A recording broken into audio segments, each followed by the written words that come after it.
দুর্গাপুরে প্রাতঃভ্রমণ সারলেন দিলীপ ঘোষ। প্রতিদিনের মতন তিনি কিন্তু তার প্রাতঃভ্রমণের মধ্যে দিয়েই জনসংযোগ সারছেন।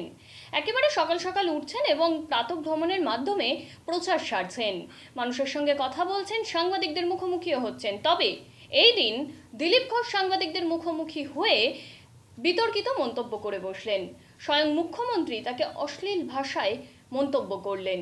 এছাড়াও রাম মন্দির প্রতিষ্ঠা হওয়ার প্রথমবার রামনবমী সম্পর্কে বার্তা দেন, নির্বাচন কমিশনকে পুতুল বলার প্রসঙ্গেও প্রতিক্রিয়া দেন। এছাড়াও ডায়মন্ড হারবারে অভিষেক বন্দ্যোপাধ্যায়ের বিপরীতে বিজেপি প্রার্থীকে নিয়েও তিনি মুখ খুললেন।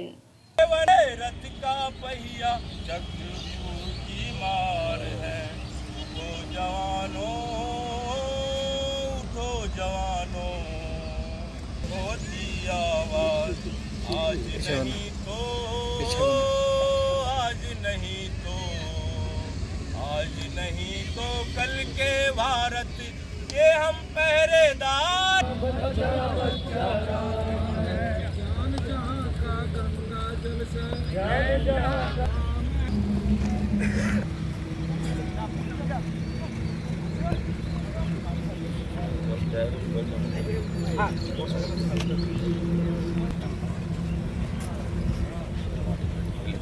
हिंदू समाजेर 500 বছর লড়াইয়ের ইতিহাস, তার পরিণাম হচ্ছে রাম মন্দির প্রতিষ্ঠা 22 জানুয়ারি 23 সালে।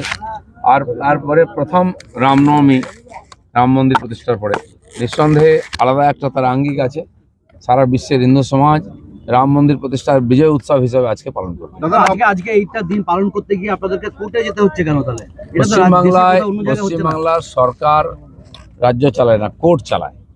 তাই যখন সমস্ত কিছুর ফয়সালা কোর্টের সিদ্ধান্তে হচ্ছে, এখানে সভা সমিতি হবে কিনা, এখানে শোভাযাত্রা হবে কিনা, পুজো পাঠ হবে কিনা, ছুটি কবে হবে, এসবই, এমনকি যে দুর্নীতি হচ্ছে সেটাও তদন্ত কোর্ট করছে। সারা দেশে তো কোথাও তো এরকম কোর্টে যেতে হচ্ছে না, রামনবমী সারা দেশে পালন হচ্ছে। এটাকে দেশের বাইরে মনে করা হয়। জয় বাংলা যারা বলছে, বাংলাদেশের স্লোগান দিচ্ছে, বা সব কিছু এই সুপ্রিম কোর্ট মানব না, কি বলে আদালত মানব না, লোকসভা মানব না, নির্বাচন কমিশনকে মানব না, সেন্ট্রাল গভর্নমেন্টকে মানব না, সেন্ট্রাল ফোর্সকে মানব না, এজেন্সিকে মানব না, এই মানসিকতার কারণে এটা হচ্ছে। মনে হয় এটা ভারতের বাইরের একটা দেশ। নির্বাচন কমিশনের নির্দেশেই বেছে বেছে বিরোধীদের গাড়িতেই কেন তল্লাশি হচ্ছে রাজ্য পুলিশ দিয়ে? চিন্তা করবেন না, সবার তল্লাশি হবে। যারা গাড়ি নিয়ে টাকা নিয়ে ঘুরে বেড়ায় তার বাড়িতে তল্লাশি। দিলীপ ঘোষের কাছে তল্লাশি করে কি হবে? একটা বিড়ি সিগারেটের প্যাকেটও পাবে না।